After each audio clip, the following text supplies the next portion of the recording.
But welcome everyone. Nice to meet you all at Fit 100. As I mentioned earlier, because I'm broadcasting from 2 devices and I'm practicing way away, I won't see any live comments. But leave a comment if you want, because I'll go review them later. So if you have any questions or anything you want to see next time, please let me know.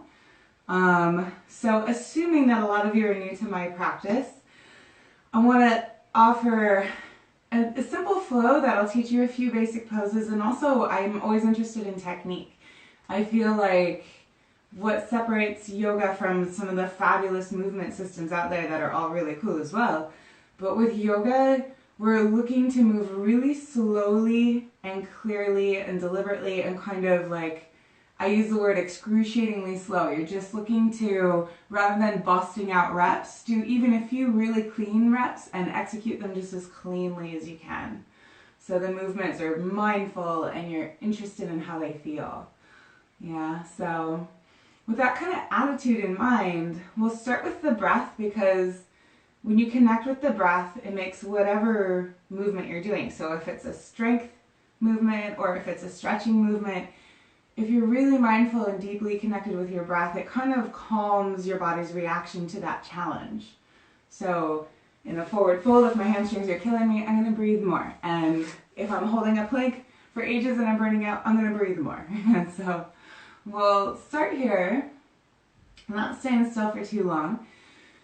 And you don't have to sit cross-legged. You can sit on the shins, you can take the legs straight. We're just going to feel into the breath.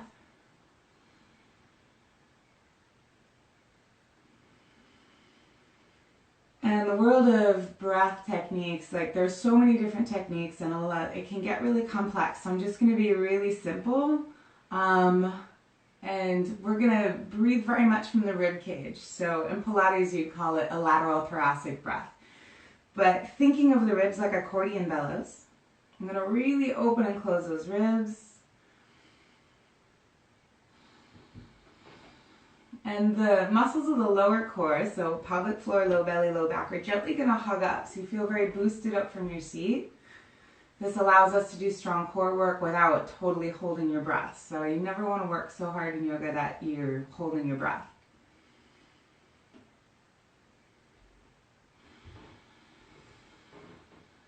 And keeping that breath connection in mind, we'll start to circle the shoulders.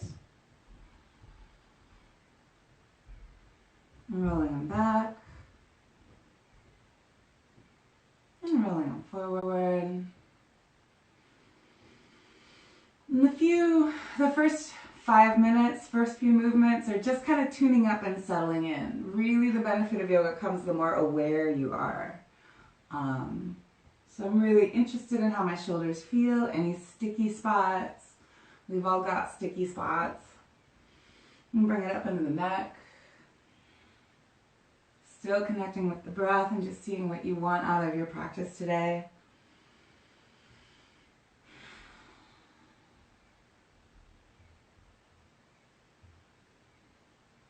And we'll swing around to all fours. So yoga does a lot of body weight movement in the hands. And you guys are all used to training, I'd say, if you're a member of Fit 100, you're used to putting weight in your hands. I'm just going to take the time to flex into the wrists, so I'm working forward and back into the hands. I'm really thinking about how your hands are meeting the floor. So in order to avoid just collapsing into the heel of a hand and annoying my wrists, I'm flipping the hands over, getting into the finger palm forearm. I'm flipping into the back of the hand, massaging the mobility of the wrists, and also become really aware of the strength in your hands, the grip strength that your fingers have. So my hands are on the floor. It's almost like I'm trying to gather up a fistful of the mat. I'm using my finger flexors and my palms.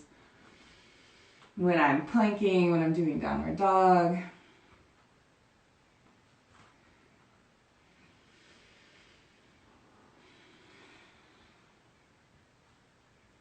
And then I'm going to move my attention up into the shoulders. So my hands are going to set right underneath my shoulders. I've got a fistful of mat, so my fingers are gripping. I can feel the forearms activating, upper arm responding a little bit. I'm going to keep the arms straight and just work from the shoulders. So these are little shoulder press-ups or scapular press-ups. So my shoulders squeeze together and then press wide.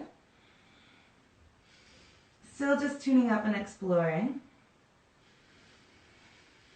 Over the next couple of moments, the movements will get more complex, but just starting simple and being as clear and clean as I can with these. So I'm not counting reps, I'm just going to stay working to the shoulders until I really feel that I've warmed them up. Each time I push the floor, I'm really squeezing my chest, so I'm actively bringing my shoulders in and forward. And then as you drop, you're squeezing the shoulders behind you, letting the chest open, maybe feeling the back of the neck lengthen out a little bit.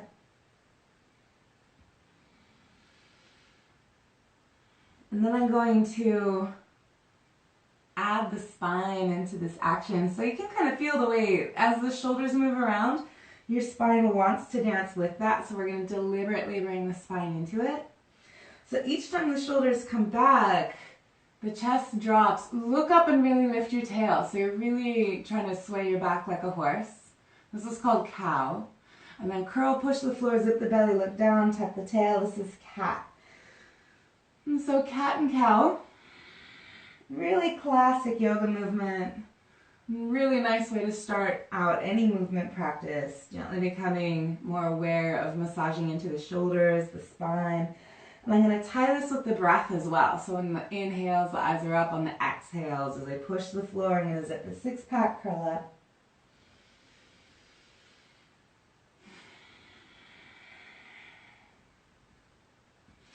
Now you can either just stay here and feel into the spine. If you want to make this just a little bit more muscular, I'm going to curl up my toes behind me.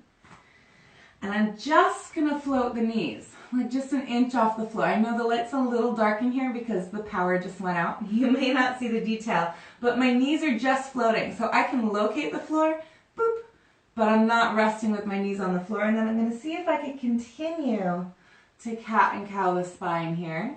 Still keeping a grip in the hands, lighting up the shoulders, moving the spine, coordinating the breath.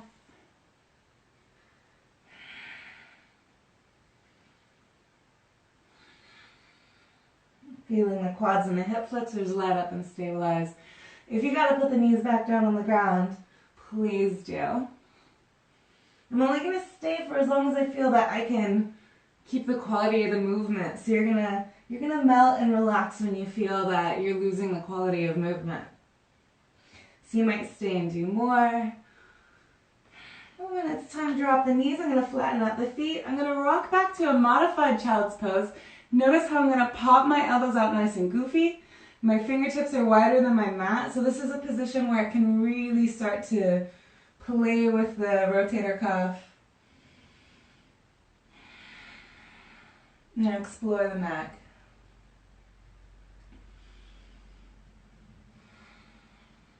And the whole theme of my style of yoga is really alternating heat and release. So there will be moments of static strength and then moments where you can really just massage out. Go ahead and curl up the toes behind you. If your feet really hate it or your knees really hate it, you can just come up to kneeling. But I'm going to try to sit on my feet, stretch out the plantar fascia for a second, wrap the hands around behind my back, pull one hand and then the other as I lift through the heart. Another opportunity to play with the neck. And we'll lift up into downward dog. So if you're new to downward dog, have a look. If you know downward dog, head right in. My hands are reaching out in front of me. I'm going to curl up my toes, and as I get upside down, I'm not especially worried about straight legs. I'm just pushing the floor away overhead, sending my sit bones up and apart, and just wiggling from right foot, left foot, right hip, left hip. Nice little rubber band conversations running down the calves, down the hamstrings. Nod your head yes, shake your head no. Loads of space to breathe here. Down downward dog is like your constructive rest position. Like you're still engaged and you're getting benefit, but eventually downward dog becomes a place where you can just hang out in between the stronger movements. At first it might feel pretty strong itself. Excuse me. So I'm going to come up onto the tippy toes, and the next time you exhale, squeeze the belly, hollow forward, roll into a plank. I'm gripping the floor so I'm not just slouching into my wrists. And we were working in yoga, we work a really high plank. So notice how I'm a little bit rounded up. I'm using my glutes to curl my tail under. I'm using my abs. Yay, the light came back on. And I'm going to dive back to downward dog. You guys stay in dog. I'm just going to turn off that light because it's really sharp in the cameras right now.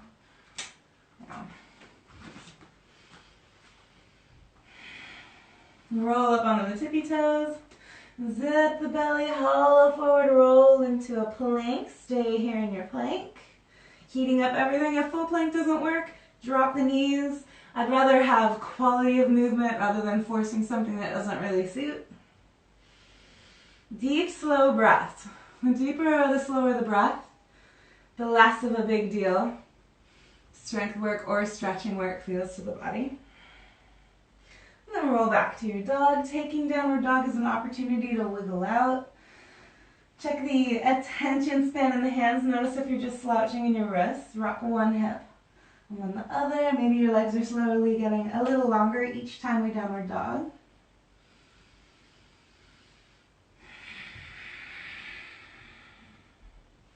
Then this time I'm going to roll up onto the tippy toes. I'm going to zip and curl forward and plank all the way down to the floor. I'm going to look to keep the elbows in close. Those of you that are real strong can throw a little press up in here, or we can just mount to the floor. Once I'm on the ground, I'm going to pull the feet way back. I'm going to bring the fingertips out wide again. Again, elbows goofy. This position, maximum space to wiggle around. So generally speaking, we do a lot of narrow tricep press-up positions, so this kind of position here is very strong.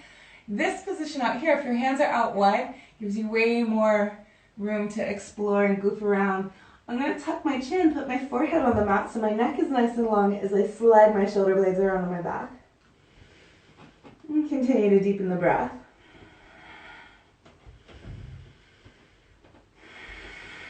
Engaging the legs behind me.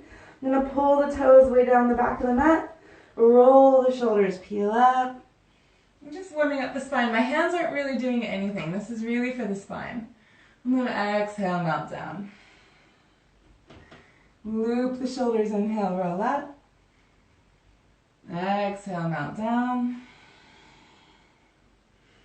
And just continuing for a couple of breaths.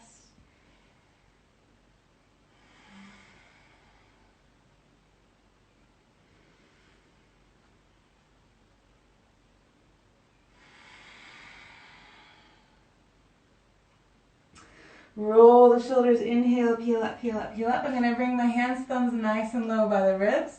Grip and pull and roll into upward dog. Exhale. So this is upward facing dog. On your exhale, you're going to roll back, dive back to downward dog.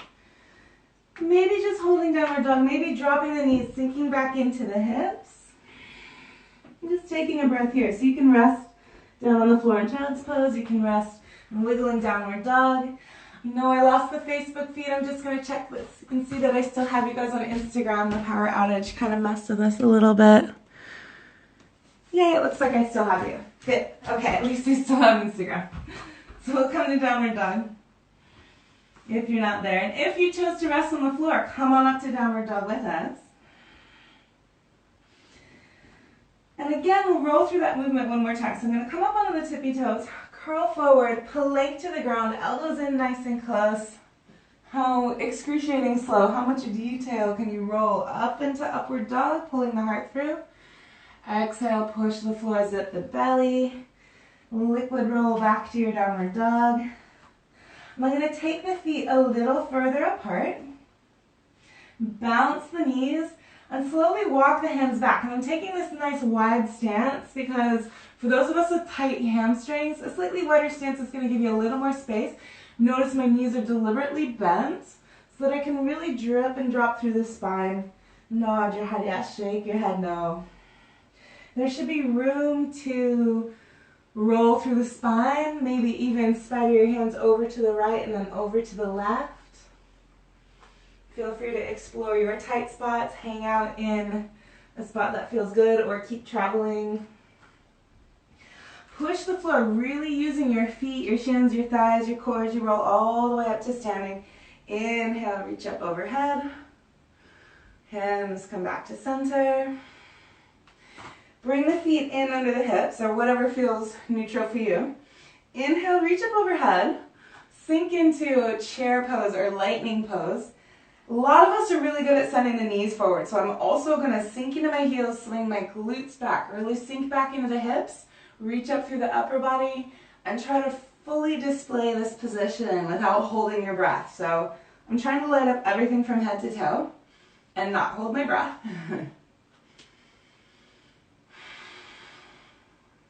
Moment of engagement so that we can wiggle it out better. One more inhale. And exhale, melt all the way down to the floor. Have a look forward, animal walk the hands out. Way up on the tippy toes, zip the belly, curl forward, elbows in close, plank to the floor. Inhale, upward dog.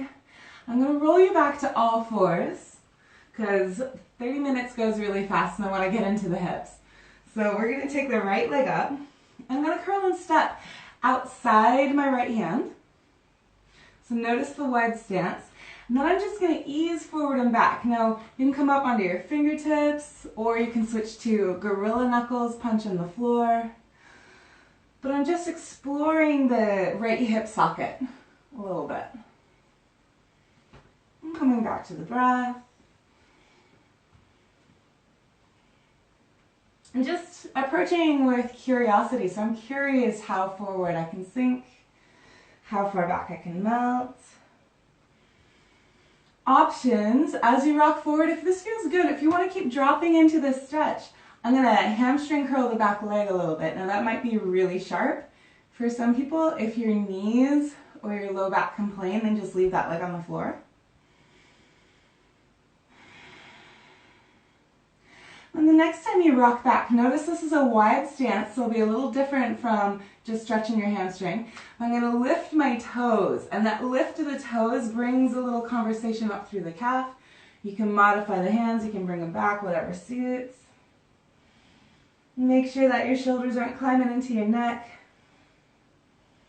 Make sure you're not holding your breath as you stretch.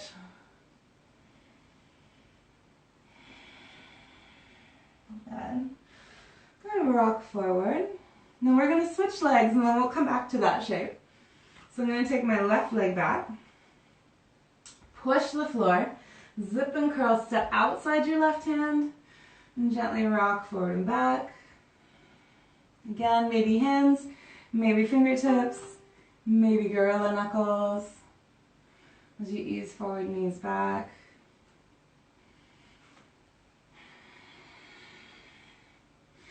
The better your breath connection, the more smooth all of this movement is going to feel. And after a couple of reps, I'm going to rock forward, stay in this melting lunge, and if it works for your hip, you might hamstring curl that leg a few times, pulling up through the heart.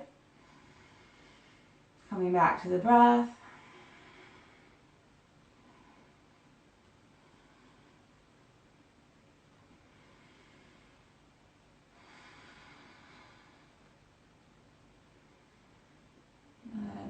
And then as you rock back, notice the wide stance, so it's going to feel different than a regular runner stretch. I'm going to flare the toes up, and the more sparky your foot is, the better the quality of the stretch is going to be. May or may not be a straight leg, so I was cycling a lot yesterday. My hips are a little tighter than usual, so I'm not going to force the straight knee. You're always just coming to sensation and breathing, and maybe you're folding a little more deeply. Just making the stretch challenge work for you. You can move your hands where you want them.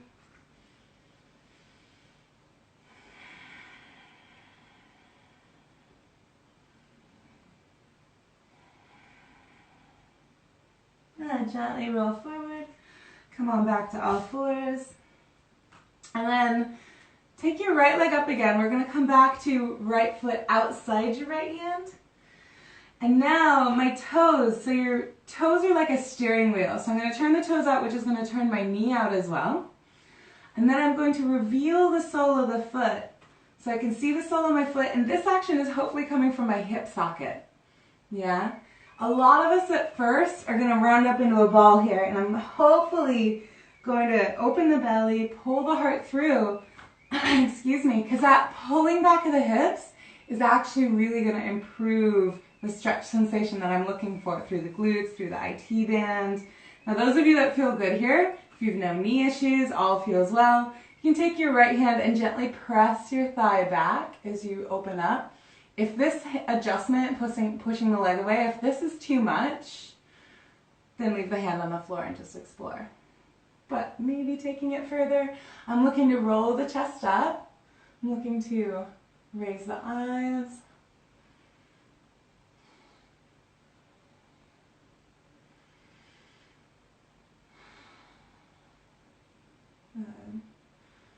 And gently pivot back around. Come back to all fours, take a little breath, and we'll move into the stretch on the second side. So I'm going to take my left leg up, step outside my left hand, and thinking of the toes like a steering wheel, the toes turn out, which is going to steer the knee out. I'm going to lift the sole of the foot, which is hopefully coming from your hip socket. And just settling here, making sure that you're not curled into a ball. So first thing, if you're here, if your shoulders are around your neck and your bum is tucked under, I'm going to try to lift my tail back, send the sit bones back and apart, draw the shoulders down the back, and this is surprisingly going to deepen the stretch in the head. And then take my left hand, maybe gently press that leg back as the chest rolls open, looking up to the ceiling. Using the breath to calm any big reactions to the stretch sensation in the hip. Again, if pushing on the thigh hurts your knee, then don't push on your thigh.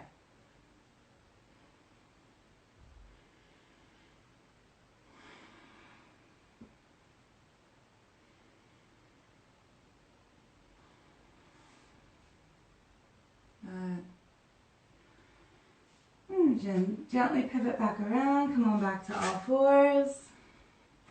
Arch and curl the spine a couple times. Just since we're here, just for muscle memory, before we start to switch gears, I'm going to take my hands forward, lift back to downward dog, and once again play with that phrase rolling through plank. So I'm going to roll up to the tippy toes, curl into a plank, strong belly, elbows in close. So we do a lot of little tricep press-up positions. You don't have to do the press-up. Roll the shoulders back, pulling and lifting the heart. Savoring this upward dog. We're going to stay in upward dog for a couple of breaths because it's a great pose, and we usually just bounce through it on our way to downward dog. A little lift in the belly to help support the low back. The legs are engaged, glutes are engaged behind you to support around the sacrum. And then just make sure your neck is free. Now, if this position is too much, come on down to Sphinx. If you're good to stay up with straight arms, stay up with straight arms. It really depends on how your back feels. I'm going to pull the heart through, really try to get as much length through the neck as I can. I'm actually going to take my feet a little bit wide and really make sure that my legs and my glutes behind me are supporting the low back. And then looking over the right shoulder and then looking over the left shoulder. And just feeling the subtlety of that shift. So I'll demonstrate the gentler option if this is a bit severe. You can come down to a Sphinx. Still, legs are engaged. I'm looking to the right and looking to the left. And what we're chasing here is a little conversation down the spine and deepen the psoas down through the hip flexors. So psoas down to iliacus, maybe feeling that conversation in the quads. Noticing how deepening the breath here. So if you take a big belly breath, you might notice how that feeds your stretch sensation.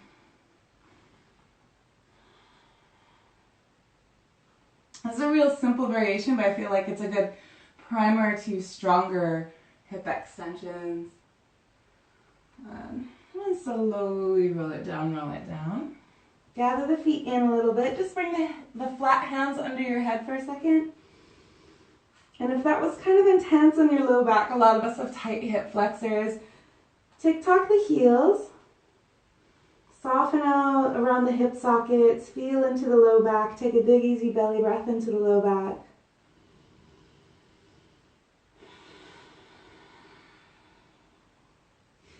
And I'll offer one stronger little variation. Now again, there's stages here, so this doesn't have to turn into a big strong back bend.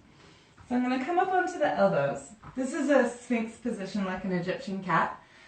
I'm not totally belly flopping, I'm just gently tucking my belly button so that I'm bringing the action up into my ribs, and I'm really clawing the floor like I'm trying to pull myself out the top of the mat. If my shoulders are around my ears, it means I'm not pulling myself through. So I'm going to bring my left hand across to take all my weight so that my right hand can come up. And then I'm going to bend that same leg and reach back.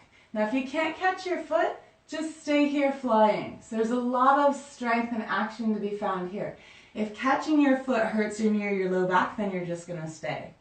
But if you can catch your foot, lovely. I'm going to try to square the chest forward, lift through the back of the throat, and just see what this leg wants to give me. Now those of you who can, notice how I'm switching my grip, so instead of grabbing my toes, I'm going to use my flat palm and try to guide my heel towards my glutes, towards my hip socket. Again, this is a maybe, and this depends on your knees and your low back and your breath.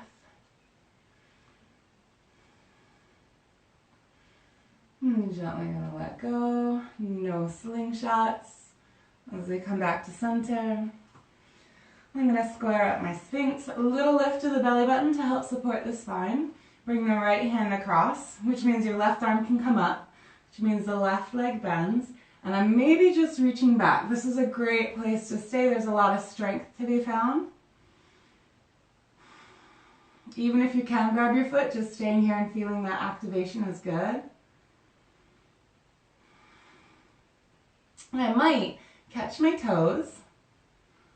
Maybe this is 100% for you, and if you feel like more, I'm going to use my flat palm to gently bring my heel down towards my hip socket. Again, that's a big maybe. The deeper and slower the breath, the less of a big deal it might seem.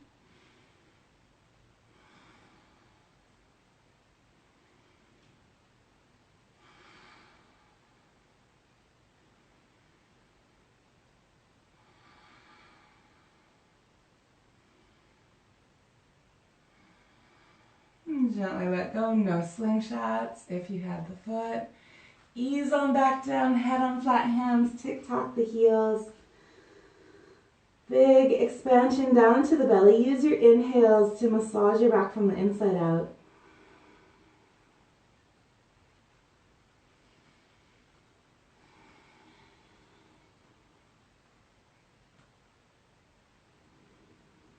Bringing your hands nice and low, thumbs down along the rib cage. I'm going to roll back up to upward dog just enough so that I can curl and come back to all fours. Now that sequence is a lot in the spinal extension, hip extension, and as I mentioned, for most of us it's not our strong point. So you're just going to hang out here in all fours and gently arch and curl, coming back to cat and cow, calming down that spinal movement. Maybe there's a little echo of those actions going on. Deepening the breath and gently massaging movement with the spine will help slow that down.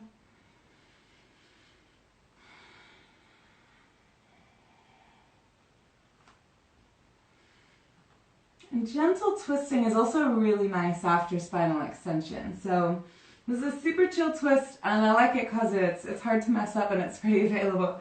So I'm going to square the hips.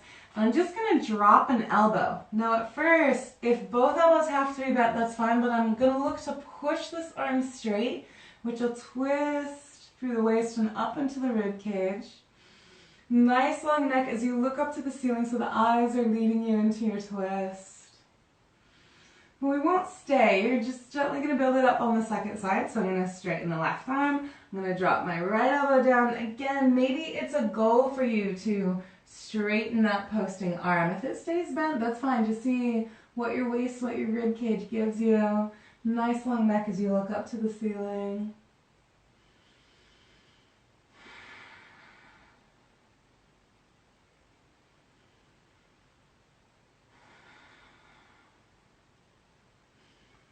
then just explore. So I'm going to tick-tock from side to side, dropping an elbow, come back up, drop an elbow, and this gentle rotation through the waist, through the ribs, through the neck really nicely settles you after hip extension, spinal extension. And after a couple of these, come on down, back to child's pose, hips drop back to the heels, melting the forehead, spider the fingers forward, lengthening those postural muscles along your spine, which were closed and working for the last little sequence.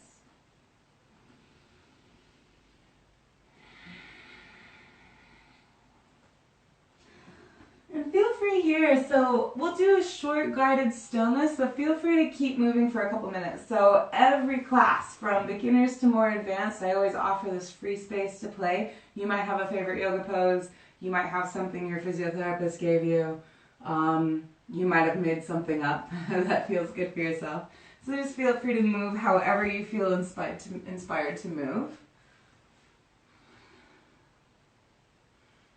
Hopefully this practice gave you some food for thought, a couple of insights.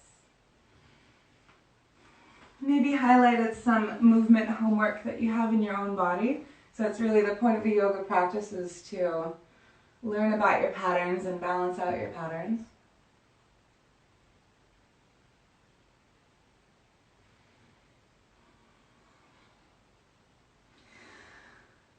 And after a couple of moments of wiggling out, we'll come down, so totally up to you. If you have a seated meditation practice, feel free to sit. Most of us will probably be better off lying on the floor.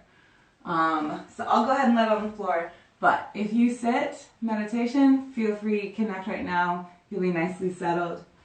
But whatever position you choose, the spine is easy, the limbs are totally relaxed, and we're letting go of the core.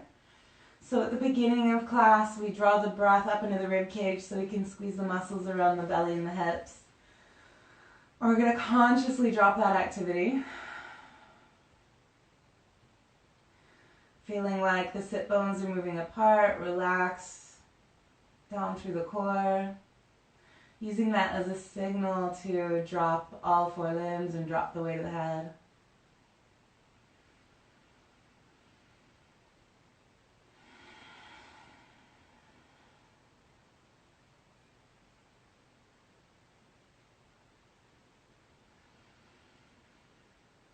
And we'll just observe the next 5 breaths or so. Noticing the immediate sensations in the body. Allowing whatever thoughts come out to just let them, allow them. You're not pushing anything away.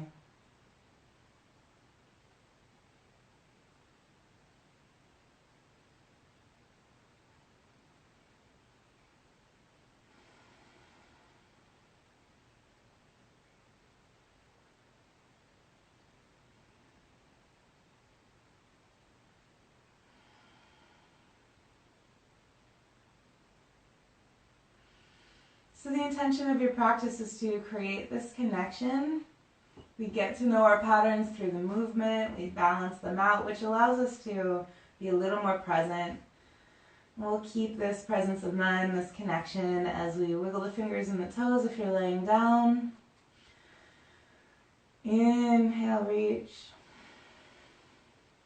On the exhale, gather your knees in, give yourself a hug. Roll yourself on up to sitting. And we'll close with hands at center. So thanks so much for joining me. Namaste.